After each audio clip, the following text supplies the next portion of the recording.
Welcome, everybody, to this brilliant conversation today. My name is Jamie. I'm the founder of ReechUs, and I have one of our mental health support team with us. We have Lewis, one of our psychotherapists, and today we're going to dig a little bit into the background of why Lewis is doing the things he's doing, why he decided to help people.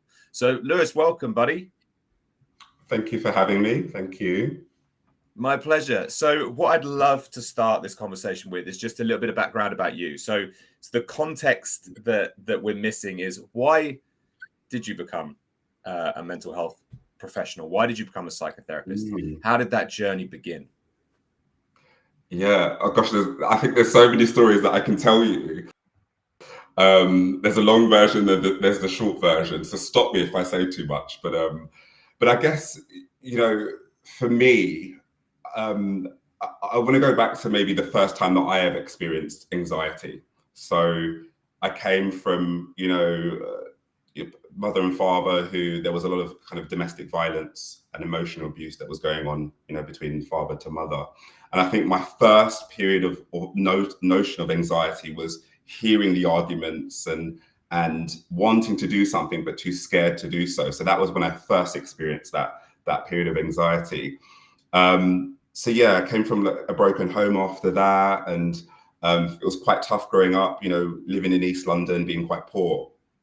And then discovering I was gay, and I was in an all-boys Catholic school, so battling with religion versus sexuality. And I decided to, study psychology in college, and I found it fascinating about, I really wanted to know how the mind works, why people do what they do, why they act the way that they act. I just found it truly fascinating. And then, how I got into discovering therapy was I was in a real toxic relationship at 22, I think 22, 23. And I remember going into work one day after we had broken up and just crying. And I was, the way that I was raised, I also want to go back to the way that I was raised as a Black Caribbean man was, don't show emotions, don't show, the negative emotions such as sadness or hurt, despair, those sort of things. It was almost as if it wasn't recognized, or it was to be suppressed. So, there was me after this breakup going into work, really crying uncontrollably. And it was that moment where I was like, I can't stop how my body is what my body is telling me. And I had a manager say to me, have you tried therapy? And I was like, no, that's not what we do as a family. It's not something that we do. But I said, I'm going to give it a go. I'll give it a go. And I managed to I was very privileged to get therapy for free back then. And it was the first time in my life where I could just sit there and just, talk about what happened, process things, make sense of my emotions. It felt like a really, big gift for me. And I learned so much about that. And so, yeah, that was my first kind of period of therapy. And then as I got a bit older, following the breakup, there were certain behaviors that I was kind of, I was partying quite a lot. Hedonistic behavior, but I was really just not doing the best that I can do for myself and my body. And then I had therapy again. And again, I did a bit of CBT, cognitive behavioral therapy, looked at kind of my negative thought patterns at the time. And I felt really grateful. And I was like, I've learned all of this. I then also started to do social science and study psychology, but I learned all of this stuff, all of these, approaches and things about myself. I was like, I can't just keep it all to myself. And so I decided to do a counselling course, all while working in customer service. So I worked for Transport for London at the time. And so, yeah, did the counselling course, learned so much about myself. I thought when I started the course, I was like, I've got nothing else to learn. I've done all the therapy, I'm fine. But I learned so much about myself through that process. And yeah, I guess the reason why I'm here and I'm doing what I'm doing is because there are a lot of people out there that look like me or who don't look like me, that are unable to express their emotions and their innermost feelings and really want to, but it's, society may be telling them that you shouldn't, and it's a negative. And so, yeah, coming from a marginalized group myself, I've really been passionate about kind of building people, helping people and empowering people who are, marginalized or feeling, sad or depressed or unworthy. And so, yeah, I hope that answered your question. I went in different directions, but 100%. There's so much that I could touch on there, which I relate to, especially with my journey. And I mean, all genders 100% would be able to relate, but a lot of men will be able to relate to some of the things you said. This feeling of needing to suppress pretty much everything that we're experiencing. And then when we do go through something, that mask cracks, and we can find ourselves in a position where we just can't control it, right? I had the same thing. I struggled with depression badly in my 20s, and then found myself one day crying in Lidl. And it was the maddest thing because I refused to talk to anybody. I resisted any sort of intervention. And it wasn't until I started having therapy that I went, oh my goodness me, this is amazing. It's like exercise for your mind. All the things you said, the ability to reflect, sit back, think about things in hindsight, break down who you are. And then once that journey starts, it never ends. You are constantly trying to figure out more about yourself. You're starting to think about some of the behaviors, some of the perspectives, some of the opinions you have, and you really start to question everything. And it's just the seed. It's just the beginning of what can completely transform someone's life. So I love that you identified all of that. I love that you're in this space helping people. Talk to me a little bit about your role right now. Who is it you help, and how do you help them? Yeah. So I currently, I'm working in private practice. I work for myself. I do a bit of freelance work, obviously, with ReechUs as well. I want to go back a little bit because, when I was doing my therapy training, we did a big chunk on neurodiversity. And at first, I noticed, gosh, I didn't know much about kind of autism, ADHD, Asperger's, all of these terms, right? And I was like, wow, like there's just so much here. So that was like the first part when I learned a bit about kind of, autism spectrum disorder, sensory processing disorder, all these things where, social cues can be kind of, misread, or, being in social situations for people who are autistic, can be quite difficult there. And so, I then started to kind of do my own research. I'd look online. I started putting myself forward to, autism awareness training. And I worked as a health and wellbeing coach in the NHS. I worked with people who are struggling with kind of, chronic pain, diabetes, obviously mental health, lots of different things that were going on. But I was always drawn to people who were neurodiverse. And if they hadn't had that diagnosis, I could just see those traits and what they were going through. And it just made me really quite interested in it.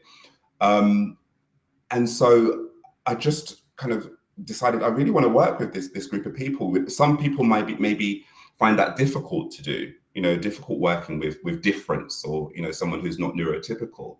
But I found it quite fascinating. So I think, in answer to your question, I work with a lot of neurodiverse people, diagnosed or undiagnosed.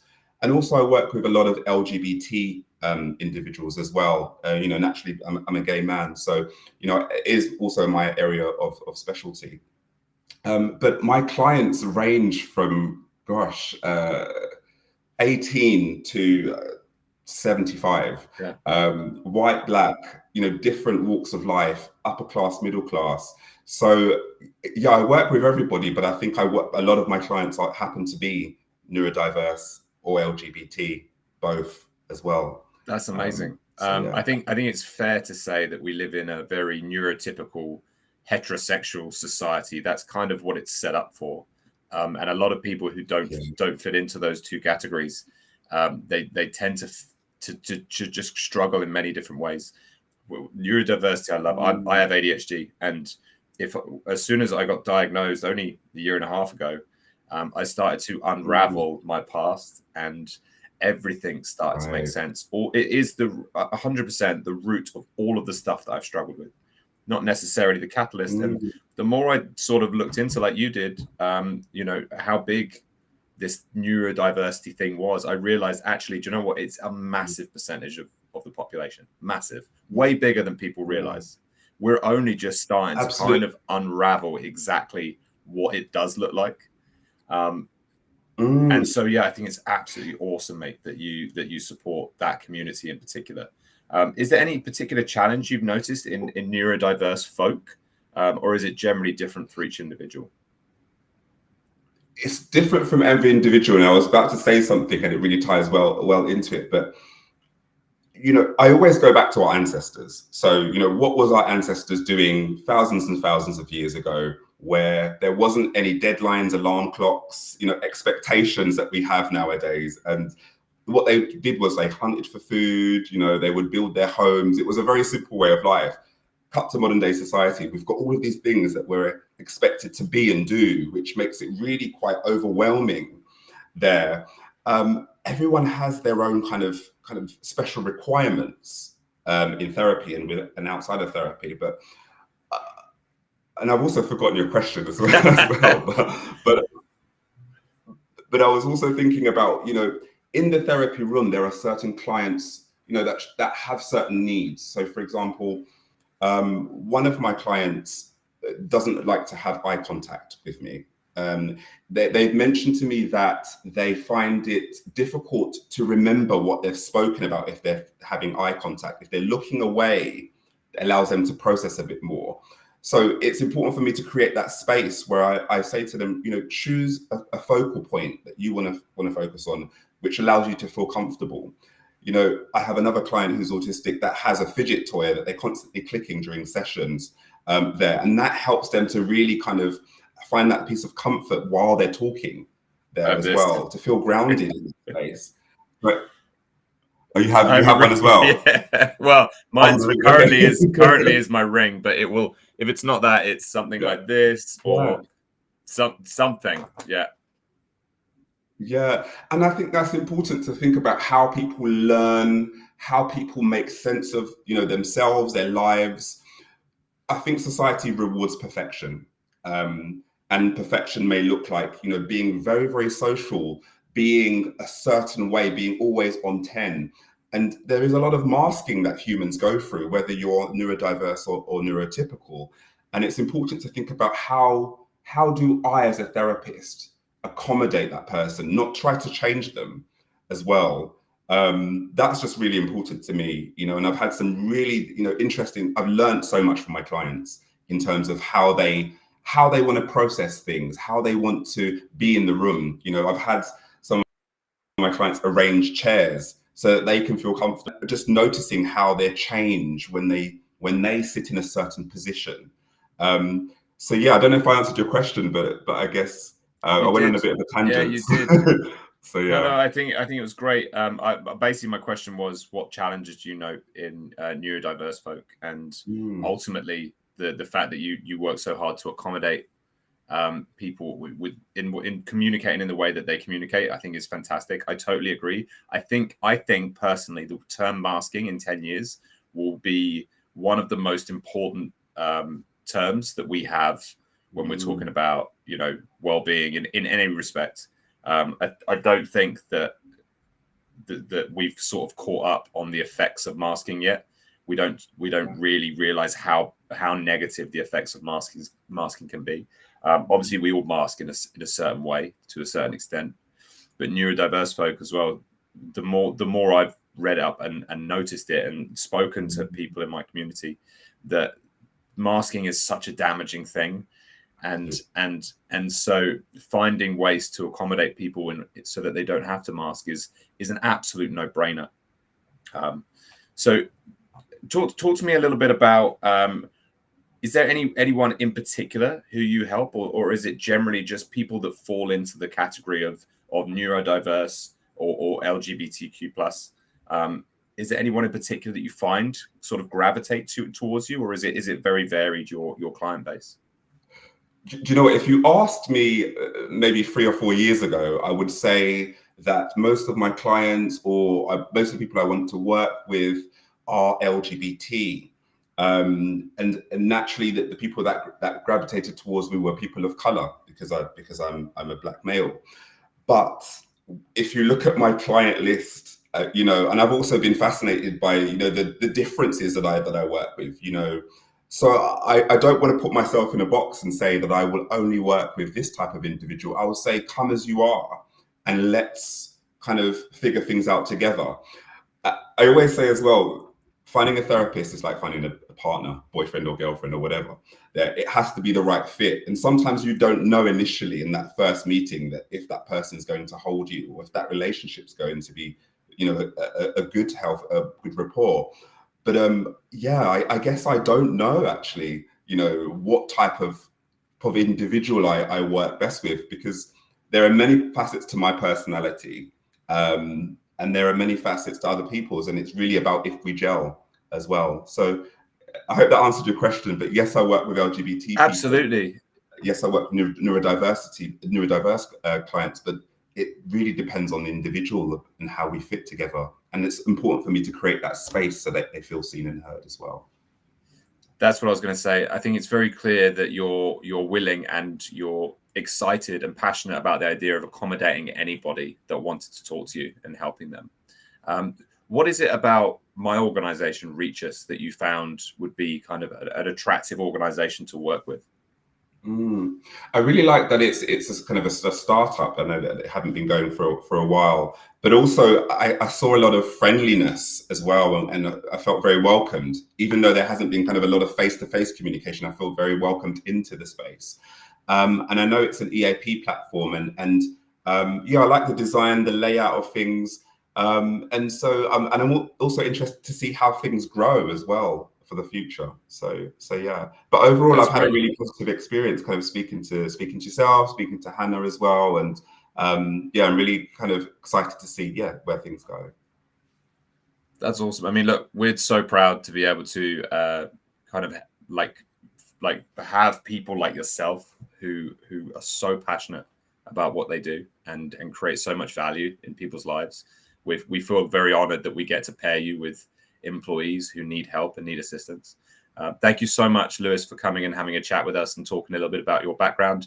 It makes a massive difference to us, and it really shows the employers that we want to work with how good and how passionate and how competent and how great this team really is. So thank you so much. Thank you. Thank you for having me.